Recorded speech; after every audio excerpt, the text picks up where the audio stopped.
हम लोग बात कर रहे थे आपका अनुच्छेद 26 में, और जो अधिकार आपको अनुच्छेद 25 व्यक्ति के रूप में देता है, वही अधिकार अनुच्छेद 26 आपको किसी संप्रदाय के अनुभाग के रूप में देता है। ये अनुच्छेद 26 इसलिए बनाना पड़ा क्योंकि प्रत्येक धर्म, प्रत्येक संप्रदाय, इसमें सबसेक्ट है, इसमें अनुभाग है, यानी प्रत्येक संप्रदाय और धर्म में ऐसे लोग पाए जा रहे हैं जिनके सामान्य विश्वास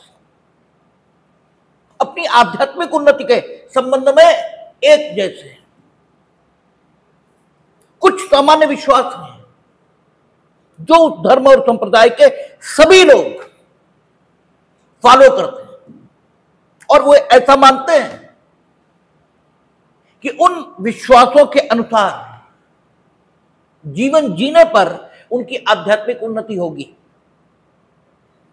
और वे जिस स्थिति को भी उपलब्ध होना चाहते हैं उस स्थिति को उपलब्ध हो जाएंगे। ऐसा एक सामान्य विश्वास उनमें पाया जाता है, और उस सामान्य विश्वास को धारण करने के लिए या उस सामान्य विश्वास के मुताबिक जीवन जीने के लिए जिन परंपराओं, रीतियों, रूढ़ियों, पूजा पद्धति, उत्सवों, इनका पालन करने का, ठीक है, इनके पालन करने की जो जरूरत है उसे मानने और पालन करने का हक अनुच्छेद 25 उन्हें दे रहा है व्यक्ति के रूप में। लेकिन प्रत्येक धर्म और संप्रदाय में लोग ऐसे भी हैं कि कुछ सामान्य विश्वास उनके एक जैसे होते हैं, शेष कुछ मामलों में वे अन्य लोगों से अलग विश्वास ये रखते हैं। आप हिंदू रिलीजन में देखेंगे तो कुछ शंकर के उपासक हैं, वे शैव कहलाते हैं। कुछ विष्णु के उपासक हैं, वे वैष्णव कहलाते हैं। कुछ देवी जी के उपासक हैं, वे शाक्त कहलाते हैं। कुछ शंकर के विशेष रूप के उपासक हैं, वे आनंद मार्गी कहलाएंगे।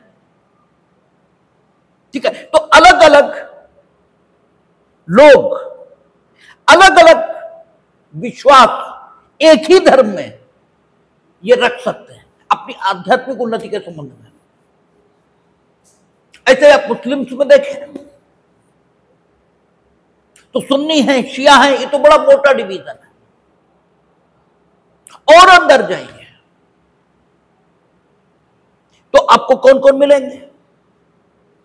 सूफी मिलेंगे, चिश्ती मिलेंगे, सोहरावर्दी मिलेंगे, जिलानी मिलेंगे, ठीक है ना, कादरी मिलेंगे। ये और अंदर जाएंगे आप तो डिवीजन होता जाएगा।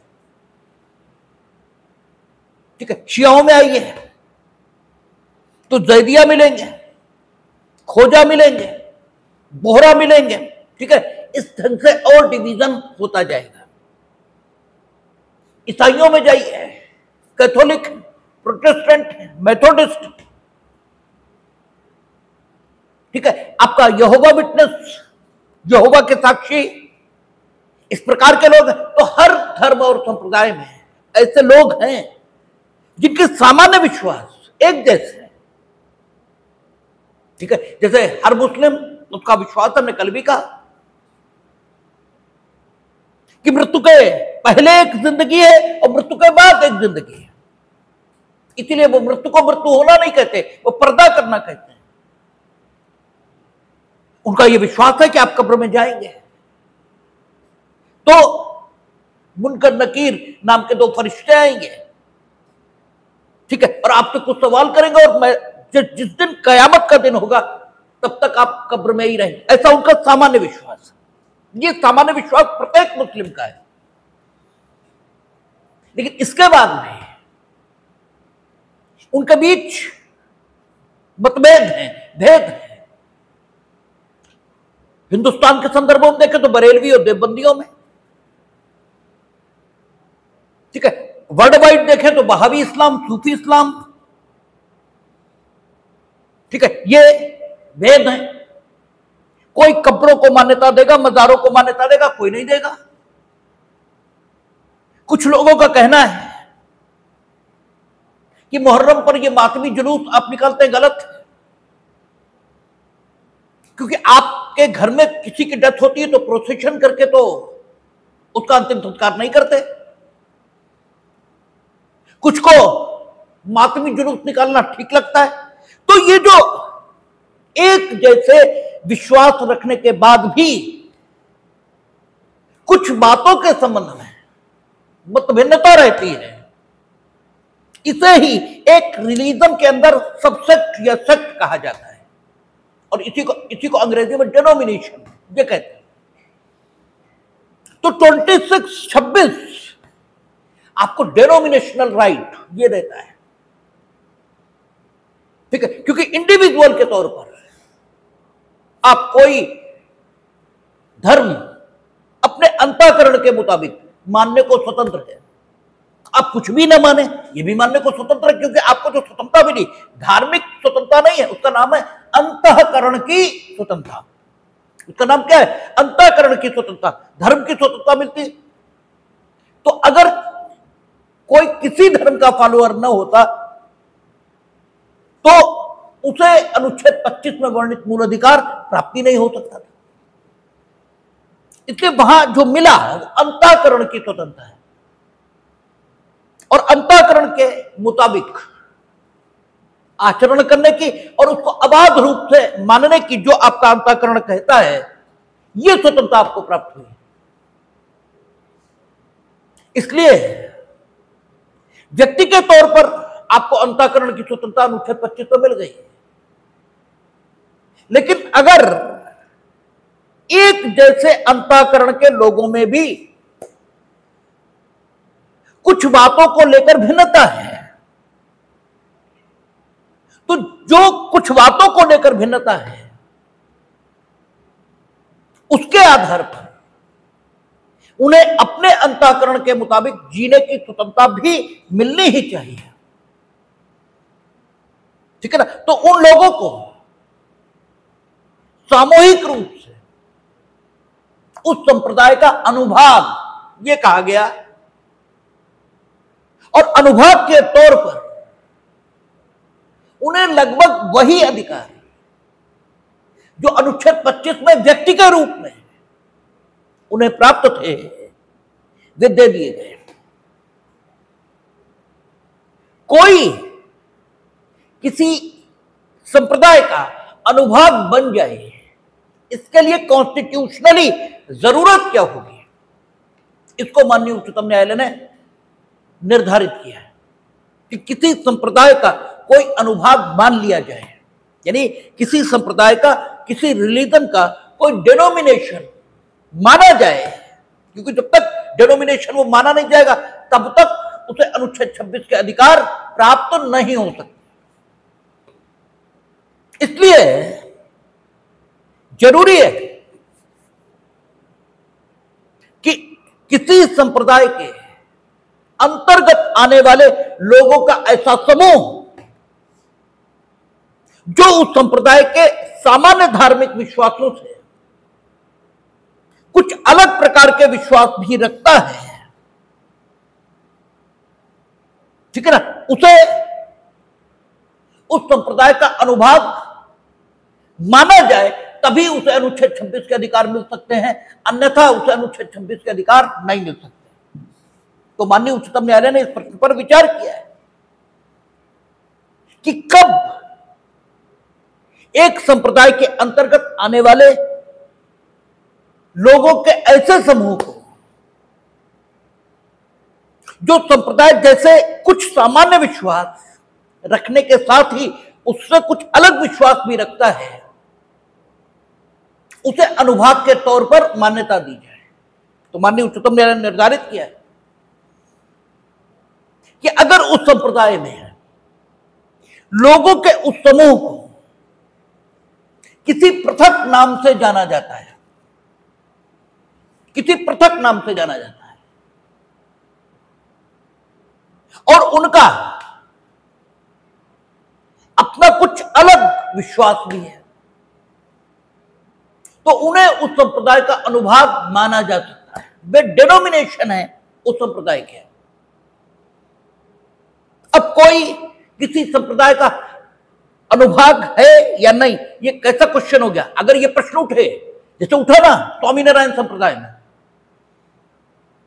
क्योंकि स्वामीनारायण संप्रदाय ने एक मंदिर बनाया,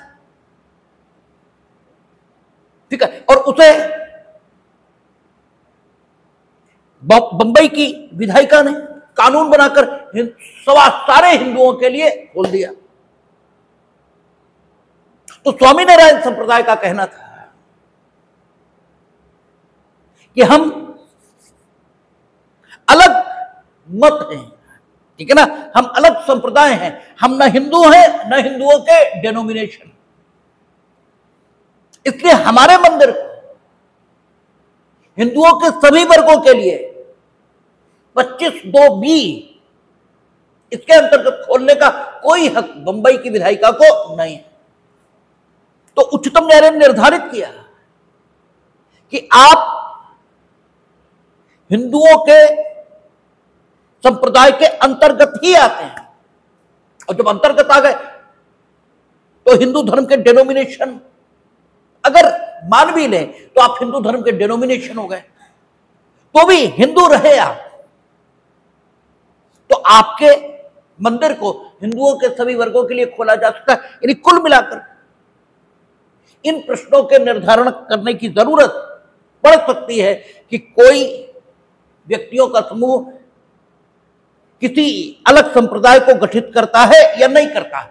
व्यक्तियों का कोई समूह किसी संप्रदाय के अंतर्गत किसी अनुभाग को, किसी डेनोमिनेशन को गठित करता है या नहीं करता, ये डिसाइड करने की जरूरत पड़ जाती है, क्योंकि आप व्यक्तियों के समूह के तौर पर अनुच्छेद 26 के अधिकारों की मांग कर रहे हैं। तो अनुच्छेद 26 के अधिकार आपको मिलेंगे तो तभी जब आप डिनोमिनेशन है, जब आप किसी संप्रदाय के अनुभाग हैं, तभी तो मिलेंगे। तो संप्रदाय के अनुभाग आप हैं या नहीं हैं, ये तय करना पड़ेगा, और ये तय करने के लिए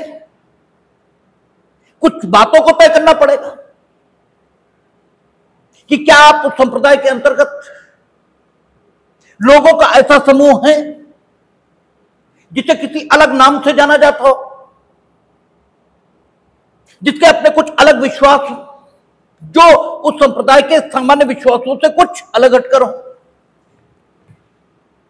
अगर ऐसा है तभी तो आप उस संप्रदाय के अनुभाग हो, अदरवाइज नहीं हो। तो आपका क्या कोई अलग नाम है, और क्या आप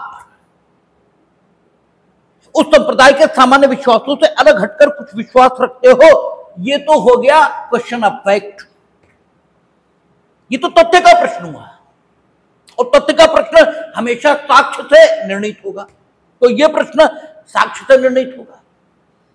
और अगर ऐसा है तो आपको उस संप्रदाय का अनुभाग माना जाना चाहिए, और अगर ऐसा नहीं है तो आपको उस संप्रदाय का अनुभाग नहीं माना जाना चाहिए। तो क्या ऐसा है, यह क्वेश्चन ऑफ लॉ हुआ। लेकिन ये दोनों प्रश्न इस कदर मिले हुए हैं कि कोई व्यक्ति समूह किसी संप्रदाय का अनुभाग है या नहीं, इसको mix question of fact and law ये कहना ही ठीक होगा, ठीक है। और अगर आपने इसे यहां ठीक समझ लिया तो जिस दिन सीपीसी चलेगी उस दिन question of law, question of fact और mix question of fact and law, ये खूब सवाल उठेंगे, ठीक है। तब उस स्थिति को समझने में आसानी होगी। तो ये mix question of fact and law है, क्योंकि इसमें कुछ चीजें तथ्य के प्रश्न से संबंधित हैं और कुछ चीजें कानून के प्रश्न से संबंधित हैं। तथ्य के प्रश्न पर साक्ष्य और विधि के प्रश्न पर साक्ष्य की कोई जरूरत नहीं होती, वो विधि की किताबों के मुताबिक निर्णित किया जा सकता है, इसलिए ये mix question of fact and law है। तो हम देखते हैं कि जितने धर्म हैं सब में कुछ सबसेट हैं, कुछ उसके अनुभाग हैं और उनकी अपनी मान्यताएं अलग अलग हैं। एक सामान्य विश्वास सब में एक जैसा है, लेकिन इसके बाद भी कुछ मान्यताएं उनकी अलग भी हैं। ऐसे व्यक्ति समूह को क्या कहा जाता है? डेनोमिनेशन या उस संप्रदाय का अनुभाग। और इस अनुभाग को भी कुछ अधिकार दिए गए, क्योंकि कुछ उनकी मान्यताएं अलग हैं। ठीक है, संप्रदाय के सामान्य विश्वासों में, तो संप्रदाय का सामान्य विश्वास जिस काम को करने की जरूरत बताता है, उस संप्रदाय के लोगों के अंतःकरण के मुताबिक अगर सिर्फ उसी प्रकार के कामों को करने के लिए आवश्यक सुविधाएं स्टेट देगा, तो वे विश्वास जो संप्रदाय के सामान्य विश्वासों से अलग हटकर हैं, उन विश्वासों के मुताबिक कार्य करने के लिए जो आवश्यक सुविधाएं हैं वे कहां से आएंगी? और अगर वे ना आई तो अंतःकरण की स्वतंत्रता सबको है, यह कहा ही कैसे जा सकता है? क्योंकि इसी संप्रदाय में कुछ लोग हैं जो ये कहते हैं कि संप्रदाय के सामान्य विश्वास से यह विश्वास अलग है और यह मेरा विश्वास है। तो अगर आप संप्रदाय के सामान्य विश्वास के मुताबिक जीवन जीने के लिए जिन स्वतंत्रताओं की जरूरत है सिर्फ वही देंगे, ठीक है ना, तो जो मेरा विश्वास संप्रदाय के सामान्य विश्वास से अलग है, उसके मुताबिक जीवन जीने के लिए जिस अलग प्रकार की सुविधा की जरूरत होगी, वो सुविधा अगर आप हमें नहीं देंगे, तो आप ये दावा कैसे कर सकते हैं कि भारत में मौजूद सभी व्यक्तियों को हमने अंतःकरण की स्वतंत्रता दे रखी है? ये तो आप कह ही नहीं सकते। दैट इज वाई अनुच्छेद 26-25 का एक्सटेंशन ये माना जाता है और ये कहा जाता है कि व्यक्ति के तौर पर जो हक आपको अनुच्छेद 25 देता है, समूह के तौर पर वही हक अनुच्छेद 26 आपको दे देता है। और 25 जरूरी है, ठीक है, अन्यथा समूह को अधिकार होगा, व्यक्ति को कोई अधिकार नहीं होगा। तो व्यक्ति और समूह दोनों को अधिकार देना जरूरी है, इसलिए 25 और 26 दोनों हैं। और 26 संप्रदाय के अनुभाग को अधिकार देता है। क्या अधिकार देता है? देखें, कहता धार्मिक कार्यों के प्रबंध की स्वतंत्रता, this is the marginal note. और जो भी मार्जिनल नोट होता है, इस मार्जिनल नोट की हमेशा यह विशेषता होती है कि whatever has been said in the whole section, ठीक है, summarily that will be included in the marginal note. वो संक्षेप में मार्जिनल नोट में वर्णित कर दिया जाता है और मार्जिनल नोट पढ़कर आप ये निष्कर्ष निकाल सकते हैं इस सेक्शन में संपूर्ण रूप से क्या कहा गया है। तो धार्मिक कार्यों के प्रबंध की स्वतंत्रता, मीनिंग देयर बाय सेक्शन में मुख्य रूप से यही बात कही गई है कि जो संप्रदाय के अनुभाग हैं उन्हें भी जो हक मिलेगा वो क्या मिलेगा? धार्मिक कार्यों के प्रबंध का, बाकी किसी काम का नहीं मिलेगा। और चूंकि ये 25 का विस्तार है, 25 में भी आपको व्यक्ति के तौर पर क्या मिला था? अंतःकरण की स्वतंत्रता, ठीक है।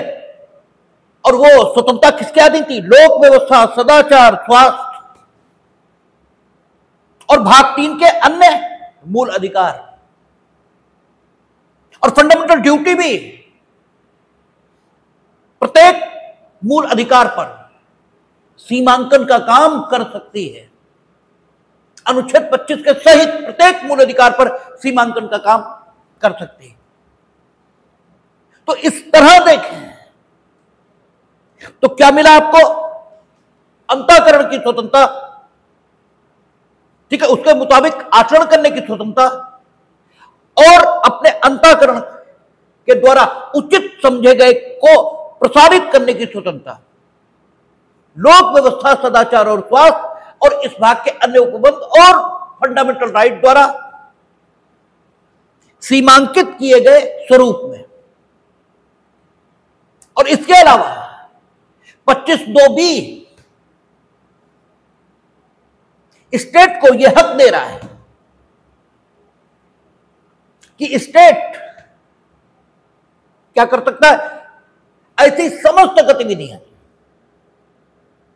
जो धार्मिक प्रकृति को छोड़कर अन्य किसी प्रकृति की है, चाहे वो वित्तीय हो, चाहे वे राजनैतिक हो, चाहे वे आर्थिक हो, ठीक है ना, इकोनॉमिकल, सोशल, फाइनेंशियल या अन्य लौकिक प्रकार की हो, उन सबको रेगुलेट स्टेट कर सकता है। ठीक है, वहां कहा था। और 25(2)B में कहा था कि समाज सुधार और हिंदुओं के जो धार्मिक स्थान है उन्हें सभी वर्गों के लिए खोलने के लिए भी यह अनुच्छेद किसी विद्यमान विधि के प्रवर्तन पर भी प्रभाव नहीं डालेगा और राज्य के द्वारा भविष्य में कोई विधि बनाने की शक्ति पर भी यह अनुच्छेद कोई प्रभाव नहीं डालेगा, ऐसा 25(2)B में कहा था। तो व्यक्ति के तौर पर जो अधिकार आपको प्राप्त है, जिन सीमाओं के अधीन प्राप्त है, व्यक्ति समूह के रूप में भी आपको जो अधिकार प्राप्त होगा वो उन्हीं सीमाओं के अधीन प्राप्त होगा, क्योंकि अंततः ये व्यक्तियों का समूह है जिसे अनुच्छेद 26 अधिकार दे रहा है। तो भले ही अनुच्छेद 26 में ये न लिखा हो कि यह अधिकार अनुच्छेद 25 द्वारा बताई गई सीमाओं के अधीन है, फिर भी यह अनुच्छेद 25 द्वारा बताई गई सीमाओं के अधीन ही माना जाएगा। और चूंकि अनुच्छेद 25 में स्टेट को रिलीजियस एक्टिविटी, जो धार्मिक गतिविधि थी, उसको रेगुलेट करने का कोई हक था ही नहीं, तो वो यहां भी प्राप्त नहीं होगा। क्योंकि धार्मिक कार्यों के प्रबंध की स्वतंत्रता, जो रिलीजियस डिनोमिनेशन है, तो धार्मिक कार्यों के प्रबंध की स्वतंत्रता रहेगी। और किस हद तक ये स्वतंत्रता दी गई है, ठीक है, हालांकि हम इस विचार से सहमत नहीं हैं, लेकिन हम संविधान के अधिकृत व्याख्याकार नहीं हैं, वो तो उच्चतम न्यायालय है और उन्होंने जो कहा वो माना जाएगा, क्योंकि जब तक कि वो ओवर रूल ना हो जाए। लेकिन मेरे विचार का कोई महत्व नहीं, ऐसा भी नहीं, क्योंकि ओवर रूल तभी होगा जब विरोधी विचार के लोग मौजूद होंगे। ठीक है, धार्मिक कार्यों के प्रबंध की स्वतंत्रता ये दी गई, तो धार्मिक कार्य क्या है, ये सवाल उठेगा। कुछ काम तो ऐसे होते हैं जिन्हें देखकर कहा जा सकता है कि ये अमुक नेचर के हैं। ठीक है, कुछ काम ऐसे होते हैं कि देखकर ही कहा जा सकता है कि अमुक प्रकृति के हैं।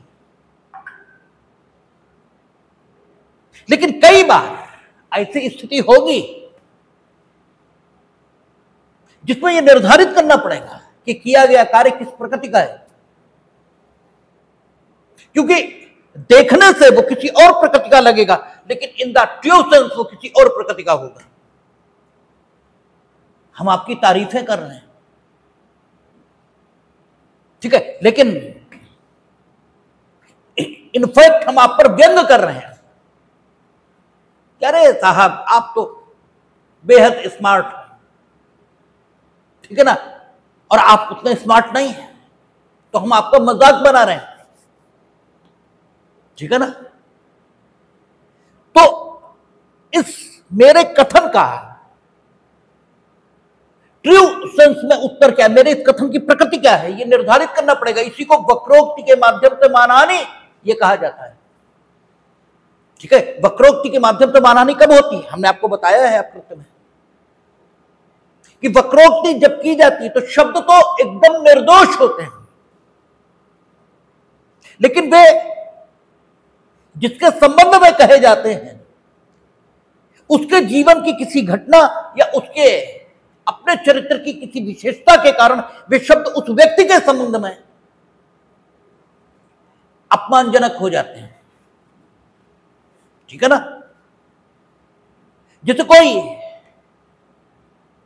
बुरे चरित्र का आदमी है, ठीक है, कोई बुरे चरित्र की महिला है, उससे आपको ये तो सती सावित्री, तो आप उसकी तारीफ नहीं कर रहे, मजाक बना रहे हो।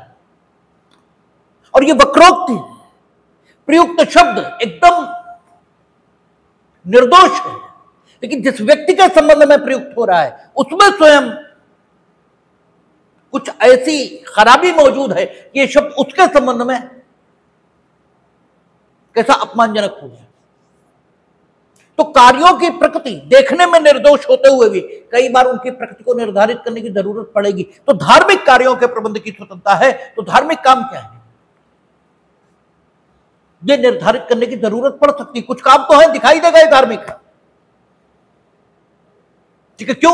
क्योंकि उस धर्म के लोग, धर्म के या उस संप्रदाय के उस अनुभाग के लोग उन कामों को अपनी आध्यात्मिक उन्नति के लिए जरूरी मानते हैं।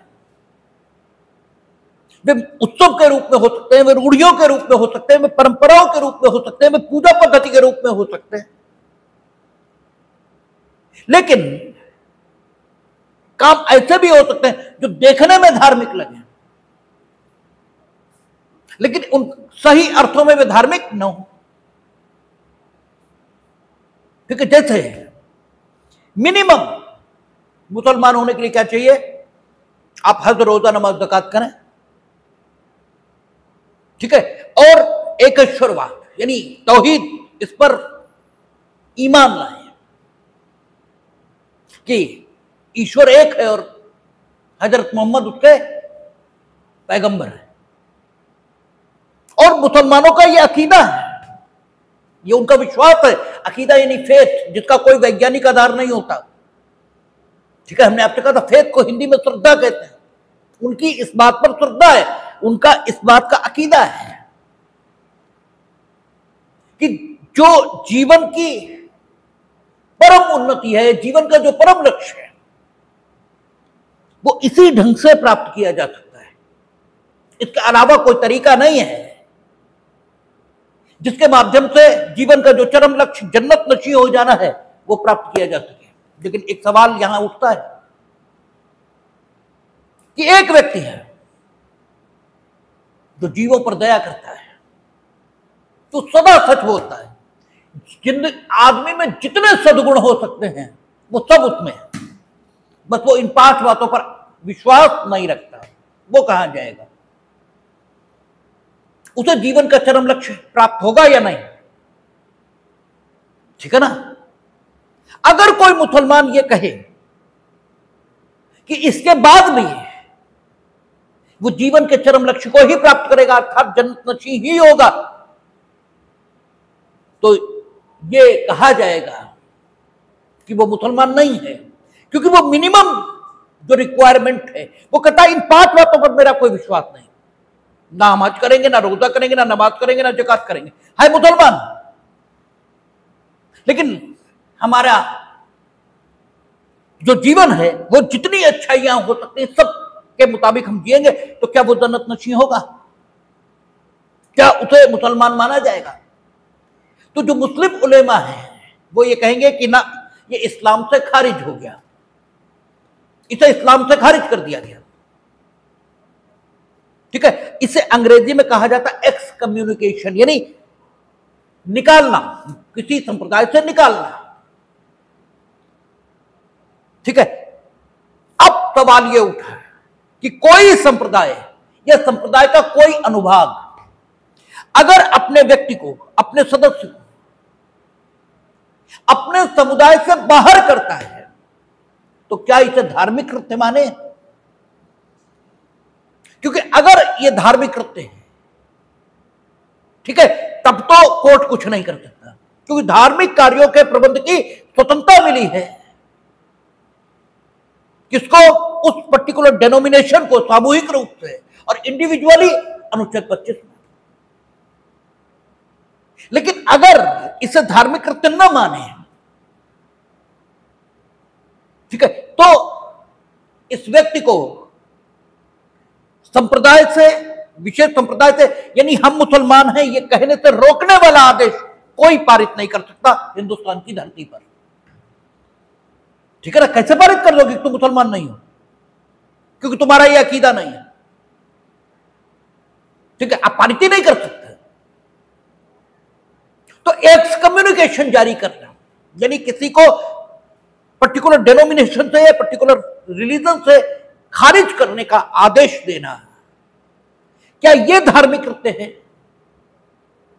ठीक है, और क्या इसको धार्मिक कार्यों के प्रबंध की स्वतंत्रता के अंतर्गत माना जा सकता है? और क्या कोई संप्रदाय या संप्रदाय का अनुभाग अनुच्छेद 26 द्वारा और 25 द्वारा प्रदत्त अधिकारों के अंतर्गत, 25 द्वारा तो नहीं, क्योंकि 25 ये तो व्यक्तियों को प्राप्त है, तो दूसरों को प्राप्त होगा, क्या अनुच्छेद 26 द्वारा प्रदत्त अधिकारों के अंतर्गत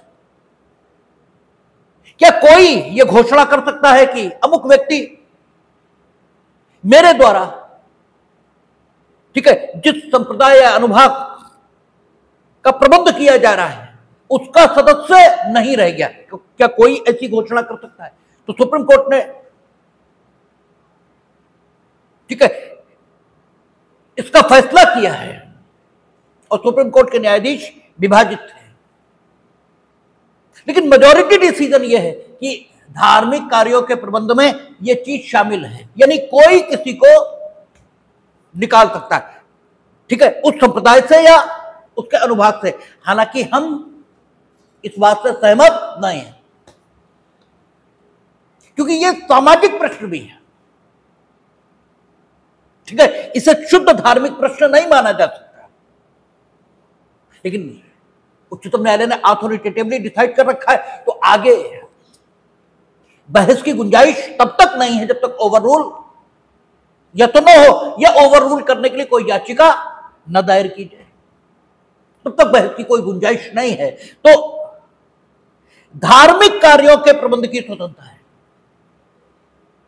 ठीक है, सिर्फ धार्मिक कामों के। और धार्मिक कार्यों के प्रबंध की स्वतंत्रता कहां तक है? तो आपको बताया यहां तक है, ठीक है ना। जो भी काम धार्मिक मान लिया जाएगा उसमें स्टेट कोई हस्तक्षेप नहीं कर सकता। स्टेट कल अगर यह कानून बनाता है कि कोई किसी को, ठीक है, उसके धर्म से या उस अनुभाग से निष्कासित नहीं करेगा, तो यह धार्मिक कार्यों के प्रबंध की स्वतंत्रता में हस्तक्षेप माना जाएगा और अनुच्छेद 26 के वायलेशन के आधार पर वो नल एंड वॉइड होगा। धार्मिक कार्यों के प्रबंध की स्वतंत्रता है, जैसे अंतःकरण की स्वतंत्रता किस हद तक है?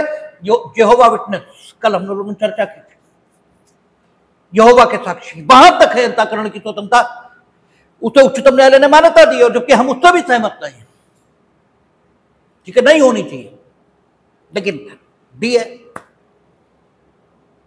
ठीक है, तो आप अंतःकरण की स्वतंत्रता और ये धार्मिक कार्यों के प्रबंध की स्वतंत्रता ये है, और धार्मिक कार्यों के प्रबंध की स्वतंत्रता है, लेकिन धार्मिक कार्यों के प्रबंध की स्वतंत्रता भी लोक व्यवस्था, सदाचार और स्वास्थ्य, ठीक है ना, इस भाग के अन्य उपबंध और फंडामेंटल ड्यूटीज, समाज सुधार, इन सब मर्यादाओं के अधीन होकर ही ये सारी चीज प्राप्त होगी, क्योंकि वो व्यक्तियों को प्राप्त स्वतंत्रता है, तो जिन मर्यादाओं के अधीन वो है उन्हीं मर्यादाओं के अधीन ये रहेगा। ठीक है, और चूंकि वहां ये लिखा है कि हिंदुओं के सभी जो मठ और मंदिर हैं वो हिंदुओं के सभी हिंदुओं के लिए खोले जा सकते हैं, तो हिंदू रिलीजन में भी अनेक अनुभाग हैं, अनेक अनुभाग, ठीक है ना। तो एक अनुभाग का मंदिर सभी अनुभागों के लिए खोला जा सकता है, क्योंकि अल्टीमेटली वो सब, ठीक है, हिंदू ही हैं। और अनुच्छेद 26-25 का विस्तार है, इसीलिए राधा स्वामी का मंदिर सबके लिए खोल दिया गया, क्योंकि वो हिंदू धर्म का ही अनुभाग माना गया, कोई पृथक धर्म नहीं माना गया, इसलिए सबके लिए वो खोल दिया गया। लेकिन चूंकि धार्मिक कार्यों के प्रबंध की स्वतंत्रता है, तो धार्मिक कार्यों के प्रबंध की स्वतंत्रता में यह शामिल है कि जो संप्रदाय का अनुभाग है, वो अपने धार्मिक विश्वासों के मुताबिक, ठीक है, उन कार्यों का प्रबंध कर सके जिन कार्यों को वो अपने विश्वास के मुताबिक धार्मिक मानता है। अब उसने एक मंदिर बनाया, ठीक है ना। हिंदुओं में शैवों ने या वैष्णवों ने या शाक्तों ने एक मंदिर बनाया, आप उसे हिंदुओं के सभी अनुभागों के लिए खोल दीजिए, कोई दिक्कत नहीं, खोला जा सकता है 25/2 में, ठीक है, कोई रोक भी नहीं सकता। लेकिन अगर कोई शैव, ठीक है, वैष्णव मंदिर में गया है तो उसे वैष्णव मंदिर की व्यवस्थाओं का सम्मान करना होगा, ठीक है। वो ये जिद नहीं कर सकता कि हम वैष्णव मंदिर की व्यवस्था का विरोध करके, ठीक है, अमुक समय पर दर्शन करेंगे, अमुक ढंग से पूजा करेंगे, ठीक है, या वहां पूजा के लिए कोई विशेष व्यक्ति नियुक्त है उसे बाईपास करके खुद करेंगे, ये नहीं कर सकते, क्योंकि धार्मिक कार्यों के प्रबंध की स्वतंत्रता है, ठीक है, धार्मिक कार्यों के प्रबंध की स्वतंत्रता है और हार्मोनियस कंस्ट्रक्शन किया जाएगा, ठीक है। तो हिंदुओं का मंदिर खोला सबके लिए जा सकता है, सबके लिए खोल देंगे, किसी अनुभाग का, हिंदुओं के धर्म का कोई अनुभाग हो और किसी अनुभाग का मंदिर हो, सबको सबके लिए खोला जा सकता है, लेकिन सब प्रत्येक मंदिर में आकर वो मंदिर जिस अनुभाग का है उसके मतों और विश्वासों का सम्मान करते हुए ही मंदिर में प्रवेश करेंगे, क्योंकि ये धार्मिक कार्यों के प्रबंध की स्वतंत्रता के अंतर्गत आता है। ऐसे मुसलमानों में भी है। अभी आप चले जाएंगे हमारे घर के पीछे ही गली में, वहां लिखा है ये मस्जिद बरेलवियों की है, देवबंदियों का प्रवेश वर्जित है, लिखा है, बाकायदा लिखा है। हम तो बोर्ड, हमारी दृष्टि इन्हीं सब बातों पर जाती है क्योंकि हम अपने लिए उदाहरण ढूंढते हैं, ये नहीं लिखा जा सकता है, ठीक है। आपको कोई नहीं है देवबंदियों के प्रवेश को वर्जित करने वाले, क्योंकि देवबंदी भी मुसलमान है,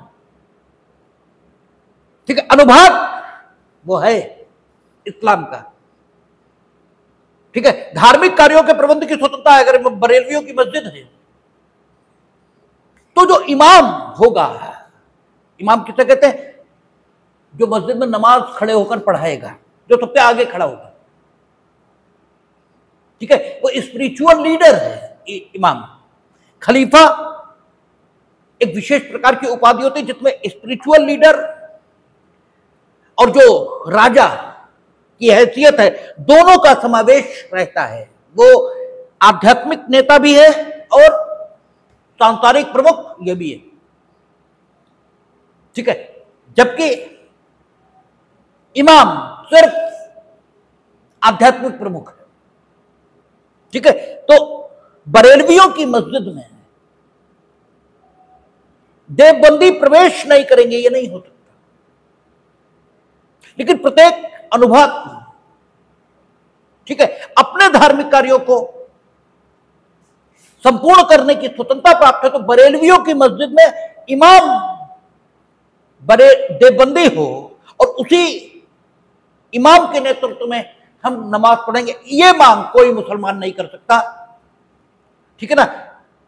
बरेलवियों की मस्जिद में जाकर भले ही वो देवबंदी हो, लेकिन घुस नहीं सकता, नमाज नहीं पढ़ सकता, नहीं, ये नहीं, ठीक है ना, क्योंकि ये समाज सुधार के अंतर्गत आ जाएगा, ठीक है। और साथ ही साथ आपको अनुच्छेद 26-25 के अधीन प्राप्त है और लोक व्यवस्था, सदाचार और स्वास्थ्य, ठीक है, और इस भाग के अन्य उपबंध। तो जो दूसरा मुसलमान है उसे भी अपने धर्म के मुताबिक मस्जिद में नमाज पढ़ने का पूर्ण हक है, ठीक है ना।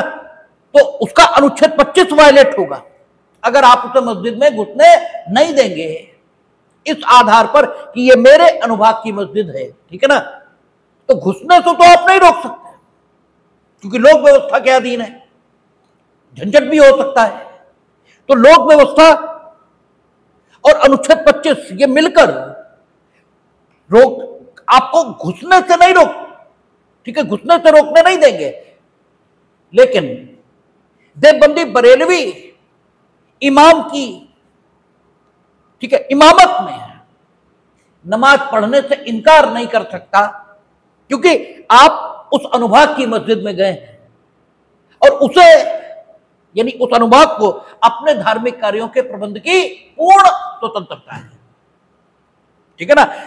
मस्जिद में नमाज उन्हीं का इमाम पढ़ाएगा, ठीक है। तो जो आपको स्वतंत्रता है धार्मिक कार्यों के प्रबंध की, ठीक है। कहता है, लिख दिया उसने, लोक व्यवस्था सदाचार और स्वास्थ्य के अधीन रहते हुए, लोक व्यवस्था सदाचार और स्वास्थ्य तो खुद ही लिख दिया उसने, ठीक है। फंडामेंटल ड्यूटीज के अधीन तो खुद ही हो जाएगा मामला, ठीक है ना। और चूंकि अनुच्छेद 25 का ये विस्तार है, ये सामूहिक तौर पर प्राप्त अधिकार है, इसलिए भाग 3 के अन्य उपबंध, ठीक है, वो ऑटोमेटिकली आ जाएंगे।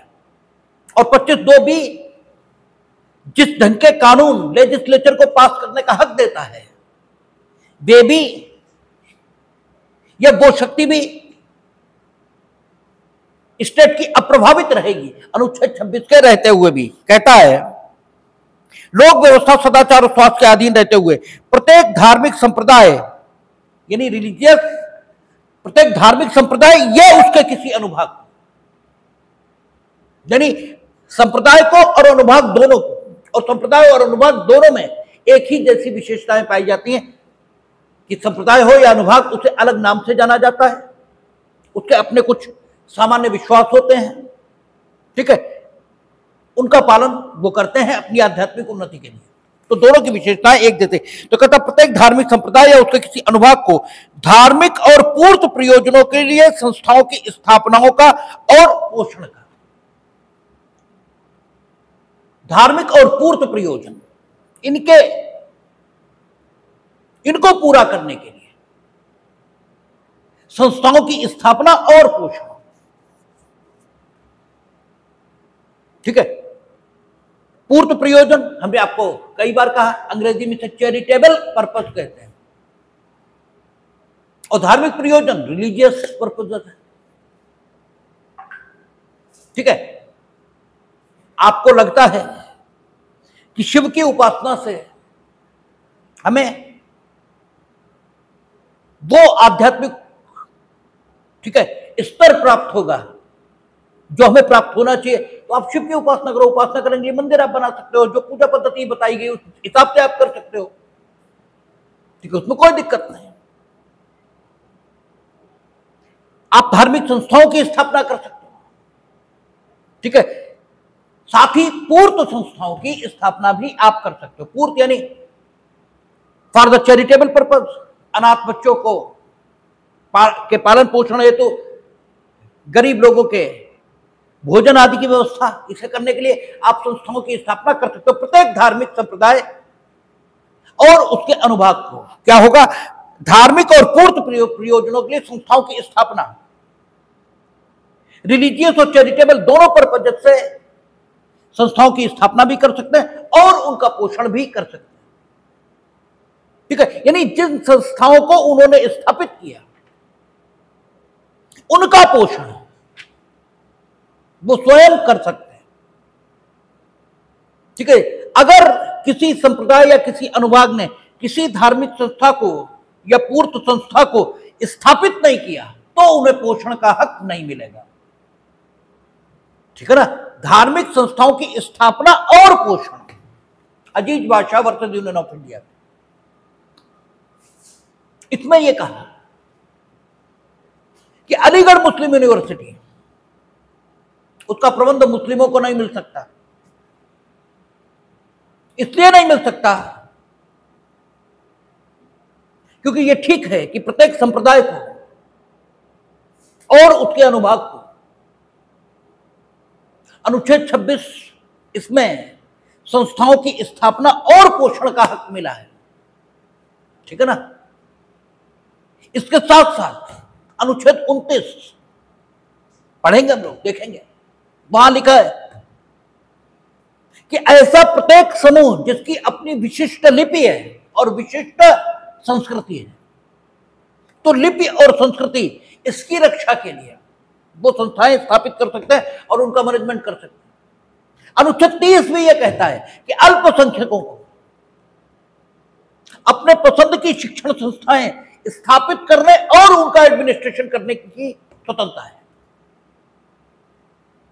लेकिन स्थापना और पोषण है ना, अगर आपने इस्टेब्लिश नहीं किया है, आपने स्थापित नहीं किया है, तो आप पोषण कैसे करेंगे, आप उनका मेंटेनेंस कैसे करेंगे, क्यों करेंगे? उन्होंने कहा अलीगढ़ मुस्लिम यूनिवर्सिटी लेजिस्लेचर के एक्ट से स्थापित हुई, मुस्लिमों ने स्थापित नहीं की, इसलिए उसका स्थापना चूंकि आपने नहीं की, इसलिए उसका मेंटेनेंस भी आप नहीं करेंगे। और यही स्थिति उस्मानिया, ठीक है, आपका जामिया मिलिया,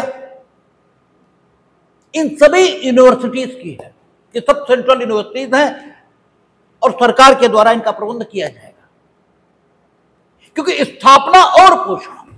अब सवाल यह उठता है, धार्मिक और पूर्त संस्थाएं, तो क्या इनके अंतर्गत शिक्षण संस्थाएं स्थापित की जा सकती हैं? ठीक है ना, धार्मिक और पूर्त संस्थाएं, क्योंकि पूर्त संस्थाएं तो ये हुई अनाथ बच्चे, गरीब लड़कियों की शादी, ठीक है, ये सारी व्यवस्था, फीस की व्यवस्था, क्या शिक्षण संस्थाएं स्थापित हो सकती हैं? तो इसका उत्तर टीएमए पाई फाउंडेशन में आया है। TMA pi foundation versus state of Karnataka, उसमें उन्होंने ये कहा कि प्रत्येक संप्रदाय और उसके अनुभाग को शिक्षण संस्थाएं स्थापित करने का भी हक ये प्राप्त है। किसमें? 26 का में, क्योंकि यहां लिखा है धार्मिक और पूर्त प्रयोजनों के लिए संस्थाओं की स्थापना और पोषण। यह भी सवाल उठा है कि अजमेर की दरगाह, इसका प्रबंध मुसलमानों के पास रहेगा या स्टेट के पास? तो उन्होंने कहा स्टेट के पास रहेगा, क्योंकि आपको स्थापना और पोषण का हक मिल रहा है। ठीक है, आप स्थापित करिए और पोषण करिए। ठीक है, पूर्व से जिन संस्थाओं का प्रबंध दूसरों के हाथों में है, ठीक है, उन संस्थाओं का प्रबंध आपको लेने का कोई हक अनुच्छेद 26 का से नहीं मिल रहा। आज की तिथि में आप स्थापित करिए और पोषण करिए। अगर पूर्व में कोई संस्था मुसलमानों की है जिसका प्रबंध उनके पास नहीं है, तो 26 का उन्हें वो हक दे रहा हो, ऐसा नहीं। ये नहीं लिखा है 26 का में कि ऐसी समस्त संस्थाएं जो किसी संप्रदाय या किसी अनुभाग से संबंधित हो सकती हैं, आज के दिनांक से वे समस्त संस्थाएं उस संप्रदाय और अनुभाग द्वारा संचालित की जाएंगी। ये नहीं लिखा है, ये लिखा है स्थापना और पोषण। तो उन्होंने कहा कि अजमेर का दरगाह ये हमेशा से स्टेट के हाथों में इसका प्रबंध रहा है, ये कभी मुसलमानों के हाथ में गया ही नहीं। ठीक है ना, क्योंकि स्टेट आज ही तो नहीं आया, इससे पहले राजा स्टेट होते थे। तो चाहे अकबर का काल रहा हो, चाहे जहांगीर का काल रहा हो, किसी का रहा हो, यह हमेशा स्टेट के हाथों में रहा। इसलिए यह मुसलमानों को नहीं मिलेगा, क्योंकि यह नहीं लिखा है 26 का में कि उस संप्रदाय और अनुभाग से संबंधित समस्त संस्थाएं उस संप्रदाय और अनुभाग के हाथों में प्रबंध और, ठीक है, स्थापना के लिए पहुंच जाएंगी, ऐसा कुछ नहीं लिखा है। और अगर इस अनुच्छेद से लागू होने से पहले किसी ने आपसे वो प्रबंध और सब ले लिया था, तो भी आपको वापस प्राप्त नहीं होगा। जैसे राजस्थान में उदयपुर स्टेट ने हिंदुओं से एक मंदिर का प्रबंध अपने हाथों में ले लिया था इस संविधान के लागू होने से पूर्व ही, तो 26 का के आधार पर वो प्रबंध वापस नहीं मिलेगा। ठीक है ना, स्थापना और पोषण, धार्मिक और पूर्त संस्थाएं, वो जो आप स्थापित करेंगे उनका पोषण करने का हक आपके पास रहेगा। ठीक है, और चूंकि आपके पास रहेगा, इसका मतलब यह हुआ कि आपसे वो हक नहीं लिया जा सकता, ये ठीक है, लेकिन आपके साथ अन्य किसी को उस प्रबंध में शामिल नहीं किया जा सकता, ऐसा नहीं है, ये नहीं है। ठीक है, आपको उसका हक मिलेगा, और आपको मिलेगा, इसमें यह नहीं है कि मिस्टर ए को मिलेगा, उस संप्रदाय और उस अनुभाग के किसी व्यक्ति को मिलेगा, यह है। इसी आधार पर वक्फ एक्ट में जो हिंदुओं की एंट्री रखी गई है उसको सरकार कॉन्स्टिट्यूशनल कह रही है, ठीक है, और यही वो तर्क है जो दिया जा रहा है उच्चतम न्यायालय में, और मेरे विचार से यह तर्क सही भी ठहरेगा। अगर वहां हिंदू इतनी अधिक संख्या में नहीं हुए, ये सरकार के प्राधिकारी इतनी अधिक संख्या में नहीं हुए कि व्यवहारिक और प्रभावी रूप से वक्फ का प्रबंध मुसलमानों के हाथ से जाता दिखाई दे, जैसे मानिए 12 की आपने बनाया वक्फ बोर्ड, ठीक है ना, और उसमें 6 या 7 हिंदू और अन्य सरकार के प्राधिकारी ये हो गए, तो फिर और बहुमत से निर्णय आपने बता दिया, तो फिर प्रभावी रूप से उनके हाथ में नहीं रह गया, तब ये अनकॉन्स्टिट्यूशनल होगा, अदरवाइज ये कॉन्स्टिट्यूशनल होगा, क्योंकि आपको धार्मिक संस्थाओं के प्रबंध का और ठीक है उनको स्थापित करने का हक मिला है। ठीक है, तो इसका अर्थ सिर्फ इतना ही है कि जो धार्मिक संस्था या पूर्व संस्था है और जो आपने स्थापित की है उसका प्रबंध आपके पास रहे, आपके पास मतलब उस संप्रदाय या अनुभाग के व्यक्ति के ही पास रहे, किसी अन्य के पास न रहे। राजस्थान में सरकार ने किया ऐसा, उन्होंने एक मंदिर का प्रबंध किसमें एक कमेटी में निहित कर दिया, और उस कमेटी के सारे सदस्य अपने आप चुन दिए, नॉमिनेट कर दिए, और जिला अधिकारी उनको एक्स ऑफिशियो चेयरमैन यानी पदेन चेयरमैन, यानी जो जिलाधिकारी होगा वो उस कमेटी का चेयरमैन होगा, ये एक्ट में लिख दिया। मसला सुप्रीम कोर्ट पहुंचा, का स्थापना और पोषण का हक हमें, हम चुनेंगे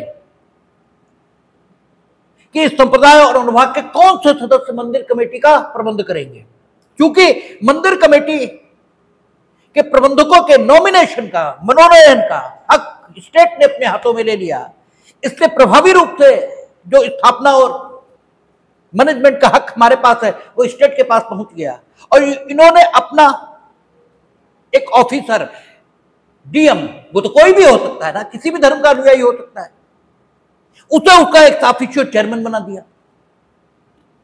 तो अगर कोई ऐसा डीएम आया जो हमारे संप्रदाय या हमारे अनुभाग का न हुआ, तो हमारे 26 का में वर्णित अधिकार का वायलेशन होगा। कोर्ट ने कहा बिल्कुल नहीं। पहली बात तो यह है, एक्ट में यह लिखा है कि मैनेजमेंट कमेटी में जो लोग होंगे वे आपके ही संप्रदाय और अनुभाग के होंगे, और आपके संप्रदाय और अनुभाग के मानने वाले इतने अधिक हैं कि उनमें व्यवहारिक तरीका यही हो सकता है कि सरकार अपने हाथ में मनोनयन का हक ले ले कि हम तय करेंगे कि इस संप्रदाय या अनुभाग के मानने वालों में से कौन इसके मैनेजर रहेंगे, ठीक है ना, व्यवहारिक तरीका यही हो सकता है। और दूसरी बात, डीएम एक्स ऑफिशियो चेयरमैन है, वो किसी अन्य धर्म का भी हो, लेकिन फर्क जो फैसला है वो तो बहुमत से होगा, तो आपके हाथ से कहां निकला, और यही बात वक्फ बोर्ड के मामले में कही जा रही है कि अगर सरकार ने मनोनयन का हक ले भी लिया है कि वक्फ बोर्ड में हम नॉमिनेट करेंगे, तो करेंगे तो मुसलमान ही,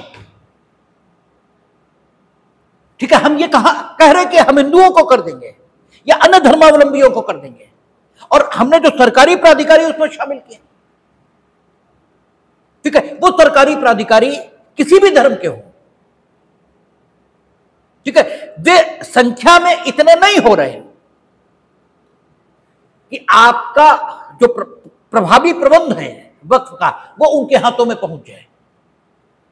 ठीक है, इसलिए वक्फ का एक्ट उसके एक दो प्रावधानों को छोड़कर पूरी तरह कॉन्स्टिट्यूशनली वैलिड पाया जाएगा, जो बिल्कुल तय है। एक दो प्रावधानों को छोड़कर उनके विषय में हमें भी लगता है कि हो सकता है न हो ऐसा। अच्छा, और आपको धार्मिक कार्यों के प्रबंध के अतिरिक्त संस्थाओं के प्रबंध और पोषण का हक है। लेकिन आप देखेंगे 26D को, ठीक है, चलो यहां तक तो आई गए धार्मिक और पूर्व प्रयोजनों के लिए संस्थाओं की स्थापना और पोषण का, यानी स्थापित करेंगे तो आप मेंटेन करेंगे, स्थापित नहीं करेंगे तो मेंटेन नहीं करेंगे। और मेंटेन आप करेंगे, इसमें यह बात नहीं आई कि स्टेट आपके मेंटेनेंस के हक में कोई हस्तक्षेप नहीं कर सकता। हस्तक्षेप तो कर सकता है, लेकिन इस तरह नहीं कि मेंटेनेंस आपके हाथ से निकल जाए, इस तरह नहीं कर सकता। प्रतिबंध सिर्फ इतना ही है, ठीक है ना। आगे कहता है अपने धर्म विषयक कार्यों का प्रबंध करने का। तो धर्म विषयक जितने काम है उनका प्रबंध करने का हक आपको मिला हुआ है। लेकिन धर्म विषयक कार्यों के साथ कुछ अगर सेकुलर एक्टिविटी जुड़ी हुई है तो उसको, ठीक है, उसका प्रबंध करने का जो सेकुलर एक्टिविटी है, ये सेकुलर एक्टिविटी को रेगुलराइज करने का।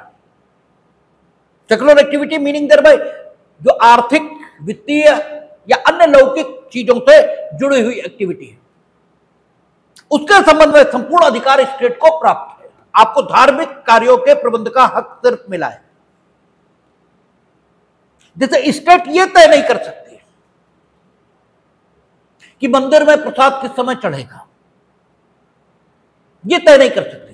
स्टेट यह भी तय नहीं कर सकती कि मंदिर में मौजूद मूर्ति को कितनी मात्रा में प्रसाद चढ़ेगा, यह भी तय नहीं कर सकती, ठीक है ना। लेकिन प्रसाद की गुणवत्ता तय कर सकती है, भाई क्वालिटी तय कर सकती है। क्वालिटी में क्या दिक्कत है, ठीक है ना। स्टेट यह तय नहीं कर सकती कि प्रसाद कितनी मात्रा में चढ़ेगा, ये सही है। लेकिन स्टेट को अगर लगता है कि आप प्रसाद बर्बाद कर रहे हो तो रेगुलेट कर सकती है, क्योंकि वेस्टेज ऑफ मनी को रोकना, ठीक है, यह आर्थिक गतिविधि, वित्तीय गतिविधि यह मानी जाएगी, ठीक है। आपके पास संस्था का प्रबंध और पोषण है, इसका मतलब यह नहीं कि संस्था की संपत्ति बर्बाद करो तुम। संस्था का पैसा जो है, वहां जो चढ़ावा आया है, ठीक है, वो तो संपत्ति हो गई संस्था की, और संस्था की संपत्ति को रेगुलराइज करने का हक उनके पास है। लेकिन इस तरह नहीं कि वो धार्मिक कार्यों में, ठीक है, हस्तक्षेप माना जाए। तो हम ये तय नहीं करेंगे कि प्रसाद कितना चढ़े, हम ये भी तय नहीं करेंगे प्रसाद में क्या चढ़े, हम ये भी तय नहीं करेंगे कि प्रसाद किस समय चढ़ाया जाएगा, लेकिन ये तय करेंगे कि उसकी गुणवत्ता क्या हो और कहां से उस गुणवत्ता का सस्ता प्रसाद मिल सकता है। तुमने कमीशन तय कर लिया, तुम वहां से ले रहे हो, वहां खूब महंगा मिल रहा, यह सब तय किया जा सकता है। धार्मिक कार्यों के प्रबंध का, धार्मिक काम में कोई हस्तक्षेप नहीं, उसके साथ जुड़ी हुई सारी गतिविधियों में हस्तक्षेप ये किया जा सकता है। धार्मिक कार्यों के प्रबंध का पूरा हक उनके पास है, शेष हक नहीं है, ठीक है। वो 25 के नाते भी नहीं और 26 के नाते भी नहीं, ठीक है। कहता है कि धार्मिक कार्यों के प्रबंध का, कार्यों को प्रबंध करने का, और जंगम और स्थावर संपत्ति के अर्जन और स्वामित्व का। जंगम संपत्ति, जंगम और स्थावर दोनों प्रकार की संपत्ति के अर्जन का और स्वामित्व का, ठीक है, यानी रिलीजियस डेनोमिनेशन को संपत्ति अर्जित करने का भी हक है, ठीक है, और उसके स्वामित्व का भी हक है। अर्जित करने में संपत्ति अर्जन शामिल है, किसी भी ढंग से अर्जित कर सकते, और उसका स्वामित्व उन्हीं के पास रहेगा, स्वामित्व तो आप नहीं ले सकते। इसीलिए वक्फ बोर्ड में या वक्फ जिन संपत्तियों का हो गया स्टेट उन्हें ले नहीं सकता, क्योंकि वो जिस संप्रदाय या उसके अनुभाग की हैं वो उसी की रहेंगी, वो उसी की रहेंगी। लेकिन इसका मतलब यह भी नहीं है, ठीक है, कि स्टेट संपत्ति के इस अर्जन और स्वामित्व के संबंध में कुछ नहीं कर सकता। इसका अर्थ यह भी नहीं है। इतनी बात सिर्फ कही है, अर्जन और स्वामित्व आपके पास रहेगा। आपके पास मीनिंग देयर बाय उस पर्टिकुलर संप्रदाय और उस पर्टिकुलर अनुभाग उसी के पास रहेगा, उससे लिया नहीं जा सकता। अर्जन अगर उसने किया है तो ठीक है, अर्जन मीनिंग देयर बाय खरीद कर अर्जन होता है, ठीक है, विनिमय से अर्जन होता है। टीपीए में, ट्रांसफर ऑफ प्रॉपर्टी एक्ट में अनेकों तरीके बताए हैं। इसके अतिरिक्त वसीयत, ये भी हमने मंदिर के नाम वसीयत कर दी तो भी ठीक है, उस संप्रदाय की को संपत्ति अर्जित हो गई, संप्रदाय के उस अनुभाग को संपत्ति अर्जित हो गई, मुसलमानों में वक्फ कर दिया तो भी। तो स्थावर और जंगम संपत्ति के अर्जन और स्वामित्व का हक उनके पास है, उस स्वामित्व को नहीं लिया जा सकता। लेकिन अगला 26D कहता है ऐसी जंगम संपत्ति का विधि के अनुसार प्रशासन करने का अधिकार होगा। और जो संपत्ति उन्होंने अर्जित की है, ठीक है ना, और जिसका स्वामित्व उनके पास है, उसका विधि के अनुसार प्रशासन करने का हक उनके पास होगा। यानी अपने हिसाब से प्रशासन करने का हक नहीं होगा, विधि के अनुसार प्रशासन करने का हक होगा। तो 26C और D ये किस प्रकार की बात कर रहे हैं और 27 और 28 क्या कह रहा है, ये कल बात करके ईश्वर ने चाहा तो सोमवार से हम लोग 29 और 30 पर बात करेंगे। देखें।